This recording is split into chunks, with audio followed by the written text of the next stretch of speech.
നമസ്കാരം. പ്രവാസം ഒരു അനുഭവമാണ്, ചിലർക്കത് അനുഗ്രഹവും. മനസ്സിലെ കലാവാസനകളെ പരിപോഷിപ്പിക്കുന്നതിൽ പ്രവാസം നല്ല വളക്കൂറുള്ള മണ്ണാണ്. മറ്റു ചിലർക്ക് വേണ്ടി വേദി ഒരുക്കപ്പെടുന്നതിലും പ്രവാസികൾ മുമ്പിൽ തന്നെ. അത്തരത്തിൽ സൗമ്യനും സുമുഖനുമായ ഒരു ചെറുപ്പക്കാരനാണ് ഇന്ന് നമുക്ക് അതിഥിയായി ലഭിച്ചിട്ടുള്ളത്. 3 ടെലിഫിലിമുകൾ നിർമ്മിച്ച സാമൂഹിക, രാഷ്ട്രീയ, സാംസ്കാരിക, ജീവകാരുണ്യ രംഗത്തെ പ്രമുഖനായ സക്കീർ ദാനത്താണ് ഇന്ന് നമുക്ക് അതിഥിയായി ലഭിച്ചിട്ടുള്ളത്. അദ്ദേഹത്തെ സ്വാഗതം ചെയ്യുന്നു. എത്ര നാളായി പ്രവാസം? ഇവിടെ സൗദി അറേബ്യയിൽ 8 വർഷമായി. അതിനു മുമ്പ് ദുബൈയിലുണ്ടായിരുന്നു കുറച്ച് നാൾ, ഒരു 10-12 വർഷം. എങ്ങനെയാണ് ടെലിഫിലിം നിർമ്മാണ രംഗത്തേക്ക് വരുന്നത്? കല എനിക്കിഷ്ടമുള്ളൊരു മേഖലയാണ്. അതോടൊപ്പം ഇവിടെ കുറേ കലാകാരന്മാരുണ്ട്. അപ്പോൾ അവർക്കൊരു ചാൻസ് അല്ലെങ്കിൽ അവർക്കൊരു വേദി. കാരണം കലാകാരന്മാർ കൂടുതലും എൻ്റെ കൂട്ടുകാരാണ്. അപ്പോൾ ഇങ്ങനെ ഒരു ആശയം അവർ പറഞ്ഞപ്പോൾ അതിന് കൂടെ നിന്നു അത്ര. 3 ഫിലിമുകൾ നിർമ്മിച്ചു. അതെ.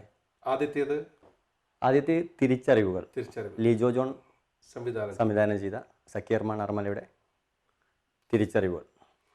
ഈ 3 ടെലിഫിലിമുകൾ പ്രവാസിയുടെ ജീവിതവുമായി ബന്ധപ്പെട്ട വിഷയങ്ങളാണ് തിരഞ്ഞെടുക്കുന്നത്. ആദ്യത്തേത് ശരിക്കും പറഞ്ഞാൽ നടന്ന ഒരു അത് അബു മണ്ണാർക്കാട് അതിൻ്റെ കഥ എഴുതിയിട്ടുണ്ട്. അദ്ദേഹത്തിൻ്റെ നാട്ടിലെന്തോ നടന്ന ഒരു സംഭവം. പക്ഷേ എനിക്കതൊരു ഇഷ്ടം തോന്നിയത് എൻ്റെ നാട്ടിൽ, പ്രത്യേകിച്ച് ഞങ്ങൾ മലപ്പുറം പെരിന്തൽമണ്ണ ഏരിയയിൽ ആർഭാടം കുറച്ച് കൂടുതലാണ് പ്രവാസികളുടെ. അതായത് ഇവിടെ എങ്ങനെ ഒരു പ്രവാസി എങ്ങനെ ജീവിക്കുന്നു അല്ലെങ്കിൽ എങ്ങനെ സമ്പാദിക്കുന്നു എന്ന് അറിയുന്നില്ല.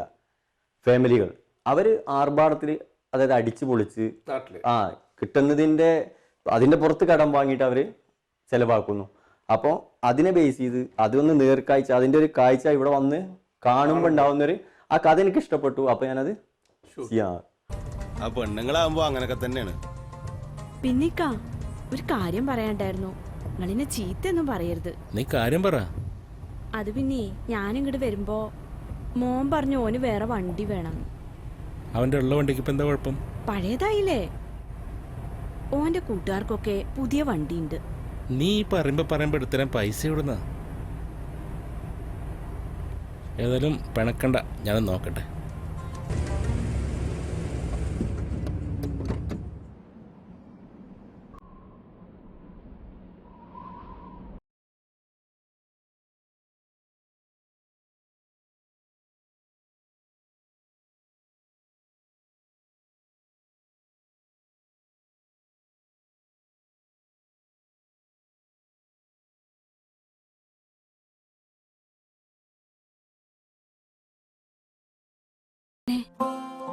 നിങ്ങൾ ഈ വീട്ടിലാ താമസിക്കണേ? ഇതൊരു വീടാണോ? ഇവിടെ ഭക്ഷണം കഴിക്കാനും കക്കൂസ് പോകാൻ വരെ സമയമില്ല. വീട്ടു ജോലി എന്നൊക്കെ പറഞ്ഞാൽ ഇങ്ങനെ തന്നെയാ. 24 മണിക്കൂറും പണി. 22 വർഷമായി. എന്തെങ്കിലും 2 വർഷം കൂടുമ്പോൾ 1 മാസമോ 2 മാസമോ ലീവ് കിട്ടും. അതിനൊക്കെ നാട്ടിൽ വന്നാലും ഒരു സ്വൈരമില്ല. അങ്ങോട്ട് പോയിട്ട് ഇങ്ങോട്ട് പോയിട്ട് അസുഖങ്ങൾ, ആശുപത്രി. സത്യം പറഞ്ഞാൽ ഒരു ജീവിതം മുഴുവൻ ഇങ്ങനെയുള്ള ഒരു കൂട്ടിൽ അടങ്ങാനാ സത്യത്തിൽ എന്നെപ്പോലുള്ള പ്രവാസികളുടെ വിധി. എന്നിട്ട് ഈ കാര്യങ്ങളൊന്നും ഞങ്ങളോടൊന്നും പറഞ്ഞിട്ടില്ലല്ലോ.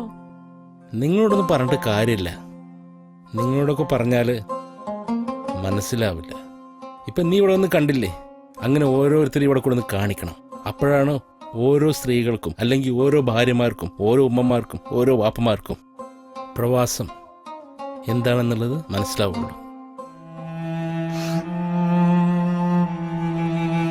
ഞങ്ങളിവിടെ ഭയങ്കര ബുദ്ധിമുട്ടിലാ കഴിയണെന്നുള്ളത് ഇപ്പോഴാ മനസ്സിലായത്. നിങ്ങളെന്നോട് പൊറുക്കണം.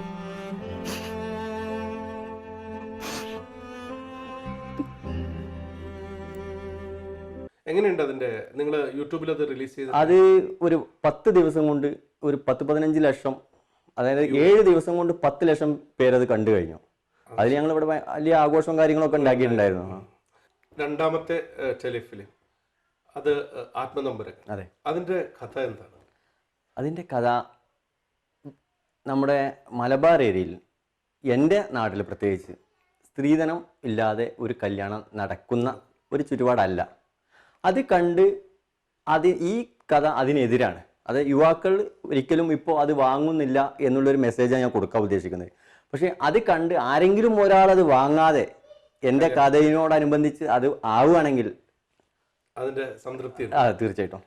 എനിക്ക് നല്ല ഉറക്കക്ഷീണുണ്ട് തോന്നുന്നുണ്ട്. നമുക്ക് കുറച്ച് ഓടാണ്ട്, ഒരു 1.5 മണിക്കൂർ ഓടാണ്ട്, വേണമെങ്കിൽ ഒന്ന് മയങ്ങിക്കോ. ആദ്യമായിട്ട് വിമാനത്തിൽ കയറണോണ്ടേ ഒരുപോലെ കണ്ണടച്ചിട്ടില്ല. ദിക്കറും സലാത്തും ഒക്കെ ചൊല്ലിങ്ങനെ കൂടി ഞാൻ.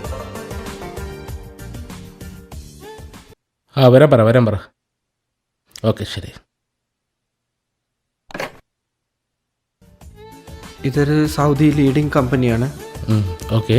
ഇതൊരു 1,50,000 പ്രപ്പോസലാണ്.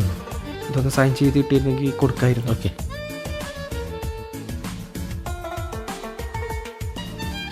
റിയാസ്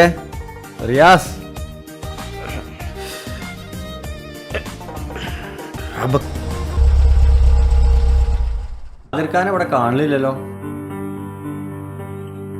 अरे भाई अस्सलाम वालेकुम। वालेकुम अस्सलाम। अरे अबू भाई क्या हाल है? ठीक है यार। किधर है यार, बहुत दिन से देखा नहीं आपको। चलो बीवी कैसे आपकी? ठीक ठाक बराबर है। आप कैसा है? ठीक है अल्हम्दुलिल्लाह। कादर भाई किधर है यार? कादर भाई उधर है यार, चले उधर।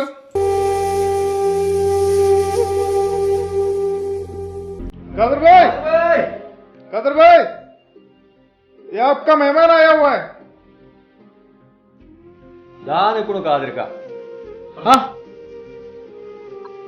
നിങ്ങൾ എത്ര പെട്ടെന്ന് എത്തിയോ?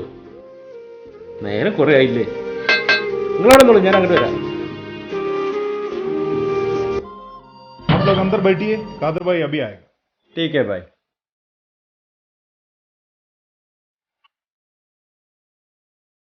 വാ മോനെ,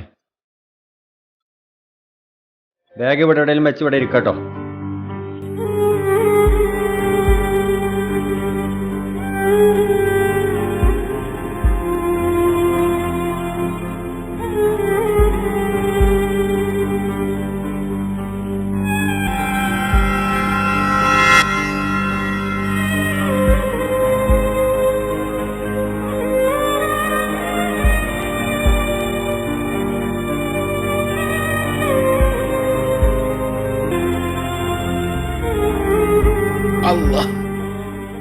എടുത്തു, റിയാസ് എടുത്തു.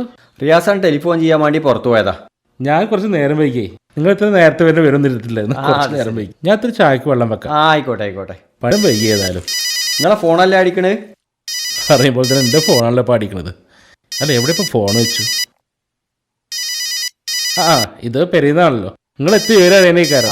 ഞാൻ ഇതൊന്ന് സംസാരിക്കട്ടെ. ഇജ്ജ് തളക്കണേ കുറച്ച് ചായപ്പി മഞ്ചാരേക്കൊന്നും. ആയിക്കോട്ടെ. ഞാൻ നോക്കിയിട്ട് വരട്ടെ. അമ്മ പറ.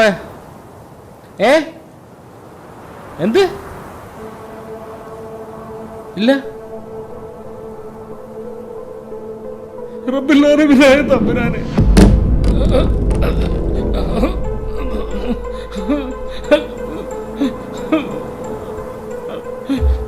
പടച്ച റബ്ബേ, എന്തേ കാതിരിക്കാൻ നിങ്ങൾക്ക് പറ്റിയത്?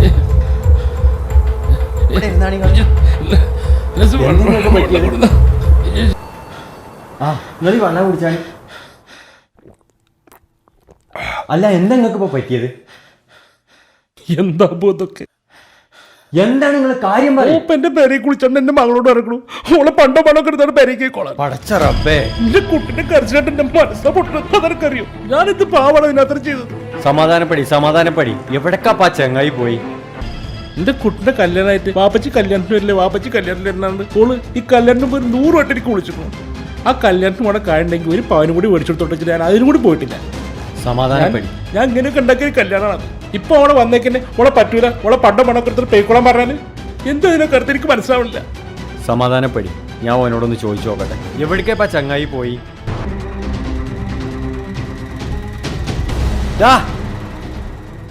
എന്ത് ചെറ്റത്തരടാ ചെയ്ത്? അത് അബുക്ക, ഞാന് പാവം എന്താ എന്നോട് എന്ത് തെറ്റടാ ചെയ്തത്? എന്താ സംഭവിച്ചേക്കണെന്ന് എനിക്കറിയില്ല. അമ്മോഷന്റെ ജോലിന്റെ സ്റ്റാറ്റസ് നോക്കിട്ടാ മൊയന്ത ഇജ്ജ് പെണ്ണിട്ടി. ഇതിന്റെ പേരില് ഇജ്ജ് ആ പെണ്ണിനെ ഒഴിവാക്കിയിട്ടുണ്ടെങ്കിൽ പടച്ചോ എന്നോട് പൊറുക്കൂലട്ടോ. മൂന്നാമത്തെ വന്നത്, ഈ അടുത്ത് വന്നത് തണൽമരം. എന്താണ് അതിന്റെ കഥ? അതും കുറച്ചധികം ക്യാരക്ടേഴ്സ് ഉണ്ടല്ലോ. അതെ. അത് ബേസിക് ഒരു മസ്രയിൽ വന്നുപെടുന്ന ഒരു പഴയ പ്രവാസി, കുറേ മുമ്പ് മസ്രയിൽ ജോലി ചെയ്യാൻ വന്ന ഒരു പ്രവാസി.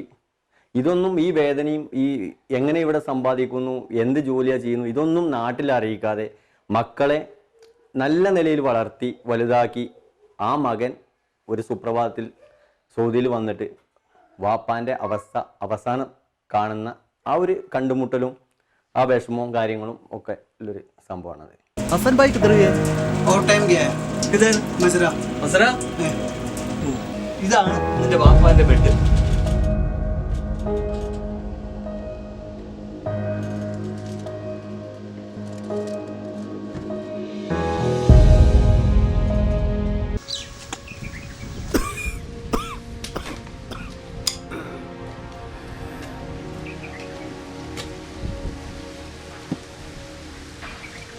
നിങ്ങൾ ഈ കുറച്ചുകൊണ്ട് എന്തിനൊന്ന് പണിക്ക് പോകുന്നത്? നിങ്ങൾക്ക് റൂമിൽ കുത്തിരുന്നാൽ പോരെ? ഞാൻ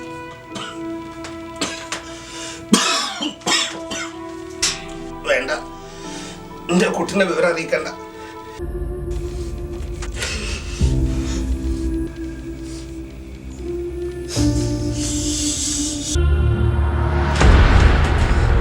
ഹസനിക്ക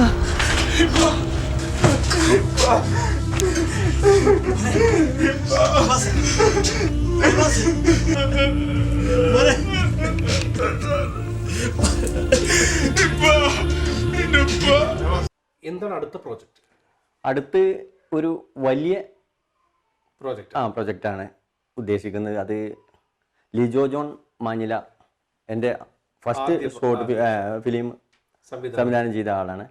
അവർ പ്രവാസി ബേസിക് അല്ല, നാട്ടിലെ, എന്നാൽ ഇവിടെയും നടക്കാൻ സാധ്യതയുള്ള ഒരു പക്ഷേ നടന്നിട്ടുണ്ടായിരിക്കുന്ന ഒരു അങ്ങനെയുണ്ട്, അങ്ങനെ ഉണ്ടാവാൻ സാധ്യതയുണ്ട്. അങ്ങനെയുള്ള ഒരു കഥയാണ് ചൂസ് ചെയ്തിട്ടുള്ളത്. അതെ അതെ. എന്നത്തേക്കാണ് അതിന്റെ റിലീസ് വരുന്നത്? അത് വിഷുവിനോടനുബന്ധിച്ച് ഇൻഷാ അല്ലാ.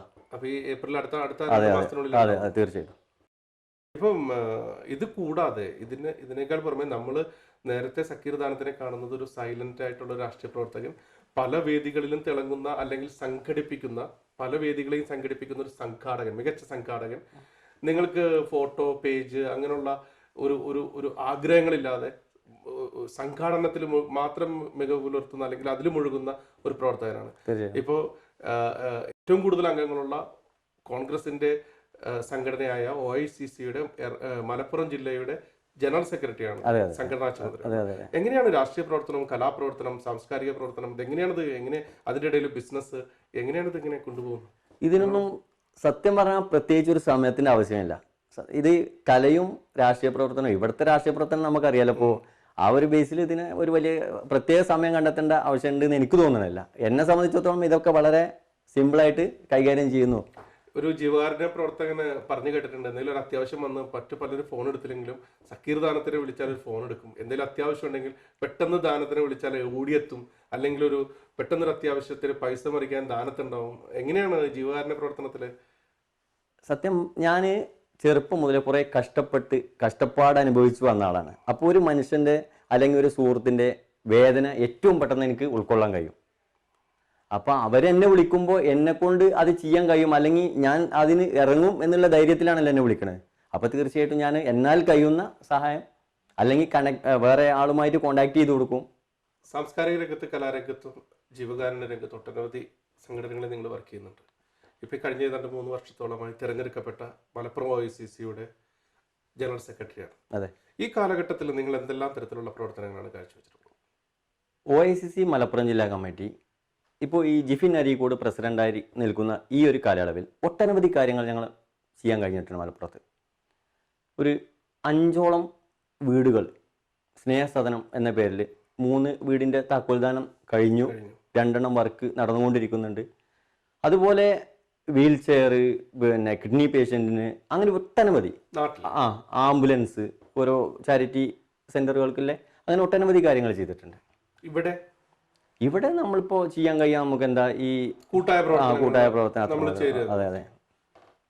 സൗദിയിലെത്തുന്നതിന് മുമ്പ് ദുബായിൽ എമിറേറ്റ്സിലുണ്ടായിരുന്നു. അതെ അതെ. എങ്ങനെ കാണുന്നു സൗദിയുടെയും എമിറേറ്റ്സിന്റെയും ജീവിതത്തിലെ ആ പ്രവാസത്തിലെ വ്യത്യാസങ്ങൾ? ഏതാണ് കൂടുതൽ കംഫർട്ടബിൾ? ഒരു സാധാരണ പ്രവാസി, അതായത് ഒരു ഇടത്തരം ഒരു പ്രവാസിക്ക് ഏറ്റവും കൂടുതൽ സമ്പാദിക്കാൻ കഴിയുന്നൊരു ഏരിയ അല്ലെങ്കിൽ ഒരു സ്ഥലം സൗദി അറേബ്യ ആയിട്ടാണ് എനിക്ക് തോന്നണേ. കാരണം ഒരു ദുബൈ കൂടുതൽ എല്ലാ മേഖലയും അവിടെ ഓപ്പണാണ്. സിനിമ, ബാറ്, എല്ലാ മേഖലയും. അപ്പോൾ ഒരു മനുഷ്യന് ഏത് മേഖല പെട്ടെന്ന് പോയി അതെ അതെ അതെ ഞാൻ ഉദ്ദേശിച്ചത് അതാണ് സംഭവം. എന്തായാലും യാസലാം യാസോദിക്ക് കുറച്ചു നേരം ഞങ്ങൾക്ക് ഈ ആഭിമുഖ്യത്തിന് അനുവദിച്ചതിന് വളരെ നന്ദി. മുന്നോട്ടുള്ള യാത്രയിൽ എല്ലാവിധ അനുഗ്രഹങ്ങളും ഉണ്ടാകട്ടെ. കലാജീവിതത്തിൽ മുന്നേറട്ടെ. Thank U.